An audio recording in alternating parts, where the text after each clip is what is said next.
Hi friends, আজি এটা নতুন ইনফৰমেশন লৈ আপোনালোকৰ ওচৰলৈ আকৌ আহিলো। আপোনালোকে চাগে ইনফৰমেশনটো গম পাইছে, স্টাফ সিলেকশন কমিশন 2024 কাৰণে ৰিসেন্টলি এডভাৰটাইজমেন্ট উলিয়াইছে। সো সকলোৱে জানে স্টাফ সিলেকশন কমিশন বা এসএসসি বুলি গম পোৱা যায়।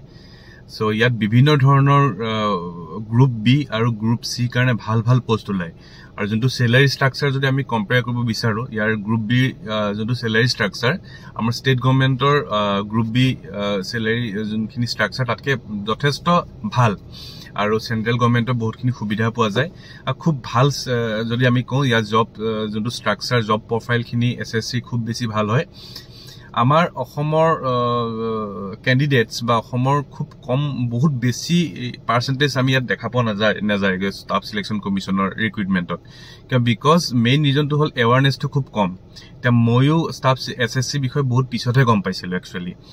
সেইকাৰণে বাকি আমি যদি দেখা পাওঁ নৰ্থ ইণ্ডিয়াৰ পালে বেসিক্যালি গোটেই মানে এসএসসি এটা মানে সৰুৰ পৰা এসএসসি কথা ভালকে গম পাই, ইউপিএসসি পিছত এসএসসি যোনখিনে গভৰ্নমেন্ট সাৰ্ভিসৰ কাৰণে সাৰ্ভিস কৰিব বিচাৰে তেখেতসকলৰ কাৰণে মই কৈ আছো, যাৰ যে এসএসসি মই জানিবই লাগিব বুলি কথা নাই। যাৰ সাৰ্ভিস কৰ গভৰ্নমেন্ট সাৰ্ভিস কৰ মন নাই তেখেতসকলৰ কাৰণে তো ইম্পৰ্টেন্ট নহয়।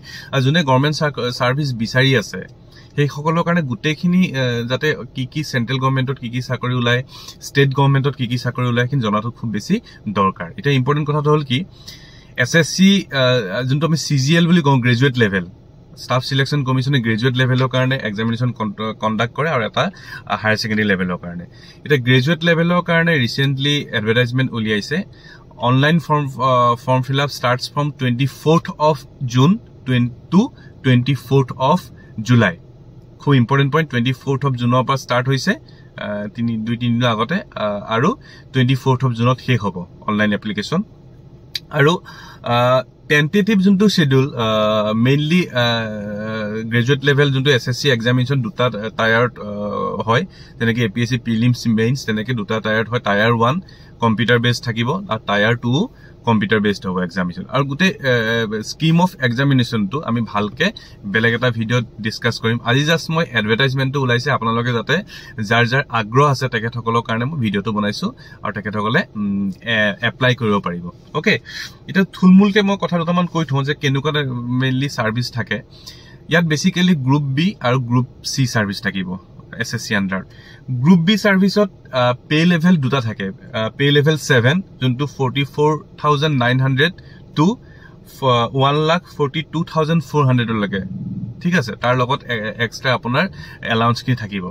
নেক্সট পে লেভেল 6 যোনটো 35,400 to 1,12,400। এটো হল আপোনাৰ গ্ৰুপ বি সাৰ্ভিসৰ কাৰণে pay level 7 and pay level 6।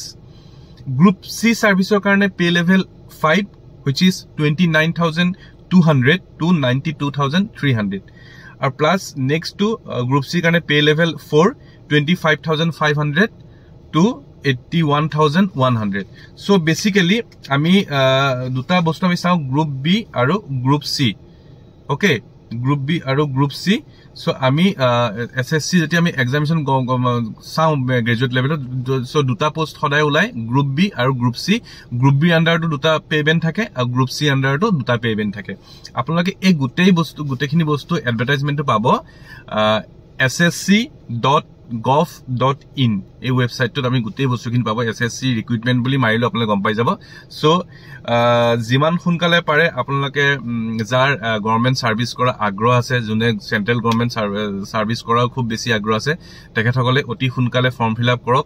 Form fill up start হৈ গৈছে আৰু প্ৰিপেয়াৰেশ্যনটো কেনেকৈ কৰিব লাগে মই অলপ শ্বেয়াৰ কৰিব বিচাৰিম আপোনাৰ লগত, বাকি বেলেগ কোনো কথা নাই। আৰু ভালকে ফৰ্ম ফিল আপটো কৰক।